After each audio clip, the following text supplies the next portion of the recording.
En CM2, en grandeur et mesure, aujourd'hui, on continue sur la notion de calculer des durées et de déterminer un instant. Donc, pour rappel, vous avez un petit point je retiens ici. À la fin de la vidéo, à la fin de présentation des exercices, je vous renverrai vers d'autres vidéos pour vous aider si vous avez besoin. Alors, les exercices du jour. Donc, ce ne sont que des problèmes. Qui dit problème dit phrase-réponse attendue. J'utiliserai vos propositions pour faire les corrections. Donc, j'utiliserai vos propositions que je mettrai dans une vidéo pour faire justement les corrections. Alors, soit dans la semaine, soit pour lundi prochain.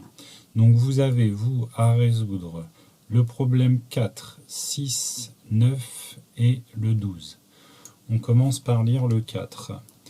Pour réaliser son gâteau, Jim a 15 minutes de préparation, puis 40 minutes de cuisson. Il faut ensuite laisser refroidir le gâteau pendant 20 minutes. Combien de temps faut-il attendre pour pouvoir déguster son gâteau? Donc là, il suffit de superposer les minutes, puis de les convertir après dans l'unité de mesure souhaitée. Attention, on attend bien une phrase-réponse. Ensuite, pour l'exercice 6, alors, on en a parlé il n'y a pas très longtemps, justement, comment fonctionnent les films. Un film défile à la vitesse de 24 images par seconde. Quelle sera la durée en secondes puis en minutes? D'accord, on vous demande deux durées. Une durée en secondes, une durée en minutes. Du film d'animation construit avec 5760 images par la classe de CM2. Donc, je pense que vous venez de voir qu'il faut faire un partage et chercher le nombre d'images par seconde qu'il y a. Et après, vous devriez trouver un résultat d'abord en secondes. Et ce résultat en secondes, il faudra ensuite le convertir en minutes. Même chose dans les vidéos que je vais vous présenter. Vous pourrez voir comment faire pour convertir si jamais vous ne vous souvenez plus. Ensuite, je continue en bas de page. Problème numéro 9. Le ballet La Sylphide est donné au Palais Garnier. Le spectacle dure 2 heures et 5 minutes avec l'entracte. Donc ça, c'est la durée du spectacle, entracte incluse.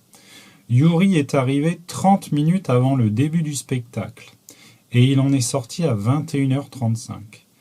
À quelle heure a débuté le spectacle et à quelle heure Yuri est-il arrivé? Donc là, on a dans ce problème, on a l'instant final. Donc là, je fais un petit point ici, on a l'instant final et ça va être à vous de déterminer l'instant intermédiaire et l'instant initial. Alors l'instant intermédiaire dans notre cas, c'est le début du spectacle et l'instant initial, c'est à l'heure à laquelle il est arrivé. Donc il faut remonter en arrière en partant de 21h35.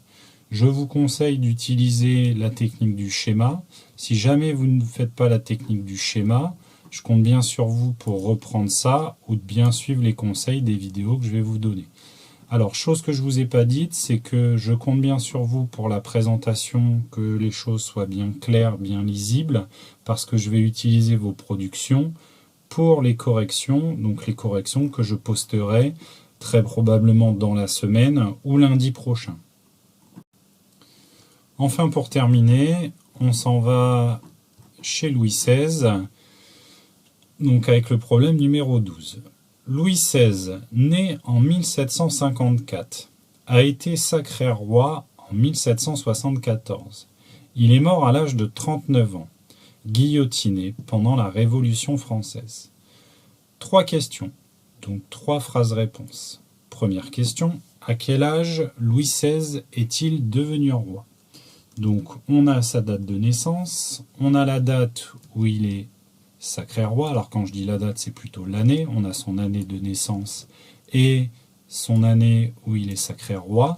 Avec cela, il va falloir calculer à l'âge où il est devenu roi. Ensuite, en quelle année il a été guillotiné? Donc là, il va falloir utiliser son âge et sa date de naissance.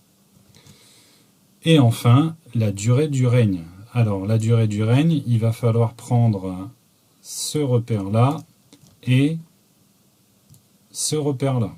Alors ce repère-là, pour l'instant, vous ne pouvez pas l'utiliser. Il faudra utiliser ce que vous allez trouver en question B. Et une fois que vous aurez trouvé l'année où il a été guillotiné, ça sera assez simple de trouver combien de temps son règne a duré.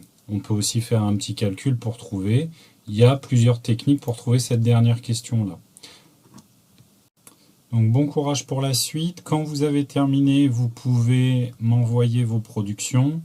Je compte bien sur vous pour que ce soit propre et lisible, que je puisse les utiliser pour faire les vidéos de correction. Ensuite, dans le prolongement de cette vidéo, vous avez des propositions à regarder pour vous aider. Bon courage et puis à bientôt. Ah oui, et si vous ne vous souvenez plus comment convertir des durées, je vous invite à aller voir cette vidéo réalisée par Jean-Yves Labouche, donc qui réexplique comment convertir des durées.